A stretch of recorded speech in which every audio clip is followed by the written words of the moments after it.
¿Qué tal a todos? Buenos días, bienvenidos a este primer video de la jornada de viernes con el cual pretendemos cerrar estas últimas 24 horas que realmente han sido una verdadera locura alrededor de todo lo que sucedió en esa negociación de Turk-Al-Ashik, Jake Paul y Canelo Álvarez. Un verdadero remandingo. Remandingo es en el lenguaje cubano enredo, confusión, que es una palabra ya aceptada por la Real Academia y que hemos utilizado en la portada del video porque realmente fue una locura de remandingo. Nos volvieron locos con anuncios, con noticias filtradas, con informaciones de fuentes directas y una confusión que ganó a todo el mundo absolutamente, incluso a los propios protagonistas. Y estoy hablando cuando hablo de los protagonistas de Turk-Al-Ashik, Canelo Álvarez y Jake Paul, que al final del día uno se queda pensando cómo ha sido esta verdadera montaña rusa de anuncios que terminó ahora en la noche de ayer, prácticamente madrugada, con el anuncio de Turki Al-Ashik, que había firmado por 4 peleas a Canelo Álvarez. Y antes hubo un sugerente post donde hablaba de que no se metan con el león. Ocurre que como que le tocaron zonas íntimas a Turki Al-Ashik con eso de que Netflix y Jake Paul puso más dinero y quería como fuera tener allá en Arabia a Canelo Álvarez y le ofreció más dinero. Yo creo que lo puede haber duplicado el dinero que le había ofrecido Netflix. Entonces podemos hablar de 500, 600 millones. No se ha sabido, al menos no ha trascendido, pero es una cifra astronómica y que seguramente ha sido una suerte de récord de cualquier boxeador actual y pasado en términos de ganancia. Pero se saca el gusto entonces y en esa verdadera constelación de estrellas que han estado juntando allí en Arabia, hablamos en el fútbol y otros deportes, Canelo Álvarez va a ser parte entonces del rebaño árabe y va a tener 4 peleas para realizar, 2 este año y otras 2 el año próximo. Una de ellas sería en Las Vegas, ahora en septiembre, es decir, porque se reactiva la pelea con Terence Crawford. Y se habla entonces de que en mayo estaría enfrentando, esto está en la revista de Ring, por eso lo coloqué en la portada. La fuente es Mike Oppinger, pero lo da como cierto Ring Magazine, que es propiedad precisamente de Turki Al-Ashik. Y vean ustedes, como que desactivó una cantinflada, pero esto es parte de una cantinflada también, porque estaría enfrentando Canelo en mayo a Germán Charlo o Bruno Surace, nada más ni nada menos, es decir, a un púgil que todavía no llegó a 168, que es Germán Charlo, y a otro que está en 160 y quizás en 154. En septiembre estaría enfrentando a Terence Crawford y en febrero del 2026 podría tener una revancha con Dimitri Bivol o enfrentar a Hamza Shiraj o a Chris Eubank Jr., es decir, otros dos que son 160 libras. Para el año 2026, allá en octubre, una pelea a confirmar. Eso es lo que firmó Canelo Álvarez. O sea, Canelo demostrando que sigue siendo un negociante muy inteligente y oportunista, vendió muy bien el final de su carrera por una cifra astronómica, es decir, ya le garantizó la vida a toda su descendencia en términos de cantidad de dinero ganado. Muchos millones que se suman a los millones que ya tiene, pero digamos, empezando a buscar lo bueno y lo malo de todo esto, lo mejor que ha sucedido es que no hay pelea con Jake Paul. Hubiera sido una cachetada sin mano, digamos, a la propia credibilidad del boxeo, que Canelo Álvarez se prestara para eso. Le podemos cuestionar muchas cosas, pero él siempre ha sido una figura que ha ido dentro de las líneas normales de enfrentar a boxeadores como él, independiente a que les cuestionamos que siempre ha evitado a los mejores, ha evitado muchos riesgos, pero no se le puede negar que ha estado siempre por la regla correcta. Que al final de su carrera la abandone para ir a una locura contra Jake Paul realmente hubiera sido decepcionante y lamentable y tendría consecuencias para el propio boxeo, una cosa que yo les he dicho a muchos foristas, a muchos de los que en el foro han comentado, que se insiste mucho con Canelo. Yo les escribía, estamos, digamos, a las puertas de que el boxeo, o Canelo Álvarez, mejor dicho, tome decisiones muy importantes que van a afectar incluso el futuro del boxeo, como lo iba a hacer una pelea contra Jake Paul. Eso se cayó. También muchos especulan con aquello de que hicieron ese juego de que pelea y no pelea para ganarle más dinero a Turk-el-Ashik? Yo honestamente no lo creo. Yo creo que efectivamente había un proyecto alrededor de Jake Paul que quiso encarar, y vaya a saber si no lo hace más adelante Netflix, y habían elegido a Canelo Álvarez como figura central y le habían ofrecido muchos millones de dólares, más que los que le había ofrecido Turk-el-Ashik, que eran solamente para una pelea 150 millones de dólares.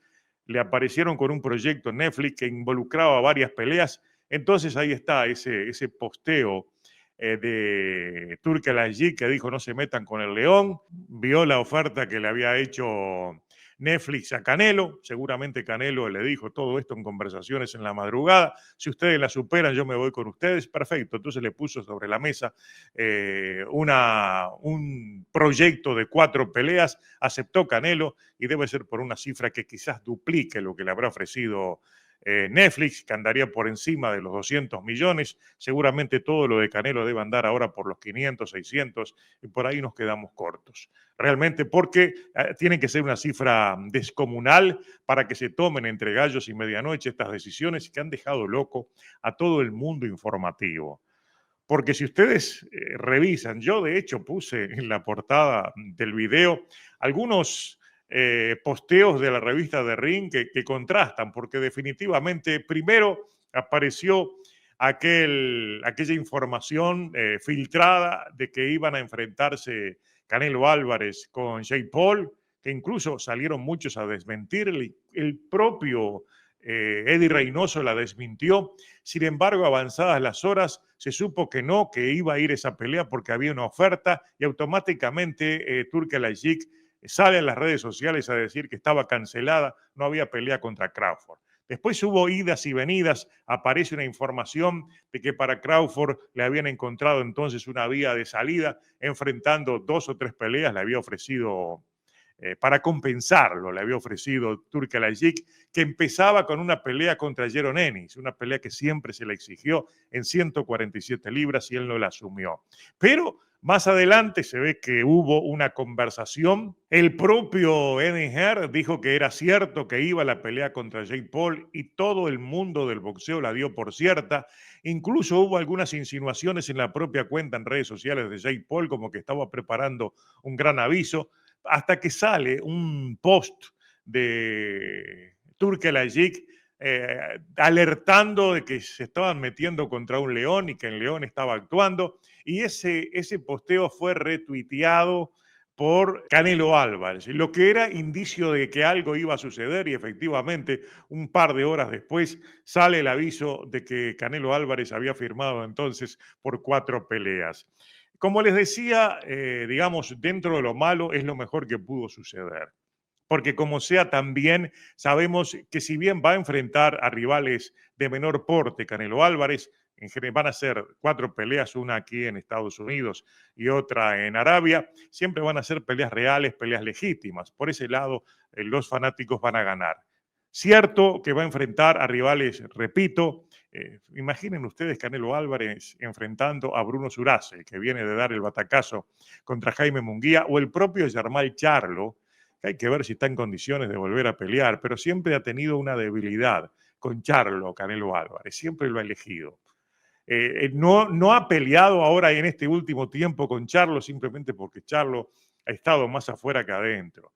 Aparentemente se está preparando, se está entrenando y seguramente podría ser Charlo si está en condiciones o de lo contrario van a llevar a Zurace porque Zurace incluso le dieron un premio ahora en Londres y es otra de las debilidades que tiene Turk-el-Ashik y creo que la debilidad con Zurace también tiene un fondo comercial y es congeniar con el mundo francés, donde Zurace prácticamente no suena, porque el boxeo allí está de capa caída. Zurace nunca había salido de Francia, pero realmente provocó un impacto en los titulares de la prensa, su victoria contra Jaime Munguía, y como que comercialmente le es muy útil utilizar a Zurace precisamente para quizás incrementar sus intereses allí en Francia, donde, como todos sabemos, la influencia de los países del Medio Oriente, emigrantes, descendientes, es muy fuerte. Y en consecuencia, seguramente, por eso le pueden dar la oportunidad a Zurace, pero yo creo que Zurace es la opción B. La opción A debe ser entonces Yermal Charlo. Suena cantinflada, pero yo prefiero cualquiera, digamos, prefiero incluso a Kawachi antes que verlo pelear contra Jay Paul, que hubiera sido un verdadero disparate, como yo les decía, una verdadera cantinflada. Al final del día, varias cosas importantes, interesantes, va a dejar todo este verdadero culebrón, porque realmente ha sido un culebrón de 24 horas. Como lo dice el título, un culebrón de 24 horas que nos ha dejado locos a todos, inclusive por primera vez. Y quizás por último, yo no creo que suceda esto nuevamente, una locura de este tamaño. Yo hice una modificación jocosa de mi imagen allí en la portada del video porque no daba para otra cosa. Nos dejaron locos. Totalmente. Y además, porque toda esta locura, este culebrón se dio manejando fuentes reales, fuentes serias, que iban transmitiendo informaciones sacadas de los escritorios, no solo en mi caso, sino de otros reconocidos comunicadores, periodistas, algunos influencers, todos aquellos que tienen algún vínculo dentro de allí donde se cocina esto del boxeo, estaban teniendo informaciones que confluían en lo mismo. Canelo iba a pelear con Jay Paul y estaba ya dado por hecho que eso iba a suceder, una enorme locura digna de todas las críticas. Sin embargo, allí en el sonido de la campana sobre la hora, final de bandera verde, entonces, y Turcal allí se salió con la de él, pidió autorización para poner más millones y sacó una fortuna allí para poner en la cuenta bancaria de Canelo Álvarez, seguramente Eddie Reynoso le habrá dicho, si ustedes ponen más dinero, nosotros vamos con ustedes, van para cualquier lado. Habiendo dinero, iban para cualquier lado y en definitiva esto se convirtió en un gran negocio donde realmente vendió su último, le vendió a los árabes el final de su carrera, entonces Canelo Álvarez, pero salvó muchas cosas. Su salón de la fama, su legado cuestionado o no lo salvó, porque una pelea contra Jake Paul hubiera sido un desastre completo. Como yo les dije en uno de los videos, hubiera sido catastrófico. En definitiva, entonces, el boxeo tuvo humo blanco y como que se consolida totalmente Turki Al-Hajj como el hombre fuerte del boxeo, el que va a dictar las normas de aquí en adelante, el que va a decidir las peleas. Hay que ver entonces qué peleas se deciden con un Canelo Álvarez peleando allá en Arabia, con rivales vencibles, pero en un ambiente diferente y en peleas reales. Hay que aceptarlo por ese lado, van a ser reales, un Hansa Shiraz, Shiraz que ahora va a pelear contra Carlos Adames, ya lo dan por ganador, Adames tuvo un problema para montarse en el avión, tuvo dificultades, como que ya le empezaron a crear allí el espacio para que tenga problemas contra este Shiraz que lo quieren elevar a lo máximo. No creo que después a Shiraz se lo pongan a Lincanuli, pero evidentemente es uno de los que quieren proyectar, por eso ya lo ponen como posible rival de Canelo para el próximo año, y este año quieren recuperar, rescatar a Yermal Charlo, porque saben que Charlo también no está en condiciones, 50% de lo que pudo hacer en algún momento, y al pobre Bruno Zurace, que venció a Jaime Munguía dando el batacazo, que se lo pongan adelante a Canelo Álvarez, otra locura más, pero la gente va a esperar, se la va a jugar a que pueda haber también un batacazo con Canelo Álvarez y la pueden vender bien. Y además se dan el gusto, porque en definitiva esto de los árabes es más una cuestión de caprichos que otra cosa. Querían poner ahora $1.000 millones para tener allí a Vinicius. Creo que hablaron de 1.000 o de poco menos de 1.000 millones, estaban dispuestos a poner dinero. Ellos están tirando la casa por la ventana porque tienen una agenda. Si ustedes ven allí la promoción de Riyadh, dice 2030, pero en realidad ellos tienen dentro de pocos años, van a ocupar el centro del planeta en términos de eventos encabezados por el Mundial de la próxima década. Uno de los mundiales después del 30, el del 34, va a ser en Arabia, el Mundial de Fútbol, pero además ellos están concentrando grandes eventos, carreras de automóviles, grandes eventos de tenis, todo lo que tenga mucha influencia planetaria, ellos lo están llevando allí porque es parte de su agenda. Y era prioridad tener a Canelo Álvarez allí, Turcal allí casi lo ve que se le va, pero era un botín, entonces habló seguramente, activen cualquier pozo petrolero, sacaron los petrodólares y pusieron el dinero que fuera necesario. Lo que se le antojó pedir a Canelo se lo iban a dar y él inteligentemente, seguramente puso una cifra, le dijeron, tenemos esa cifra, se terminó el cuento, entonces se desactiva la cantinflada y evidentemente termina aquí el culebrón. Ahora nos podemos dedicar a seguir hablando de boxeo porque esto termina aquí. Está claro entonces que ahora hasta mayo seguramente va a haber mucho debate, mucho cuestionamiento al rival, si es Charlo, si es Urace, pero eso ya es otra historia. Lo importante es que aquí termina entonces el gran culebrón que nos ha vuelto locos en estas últimas horas, como lo dice el título, fue un pedazo enorme de remandingo que enloqueció a propios y ajenos, al propio Turki, pero felizmente ya terminó la historia entonces y podemos seguir hablando de boxeo.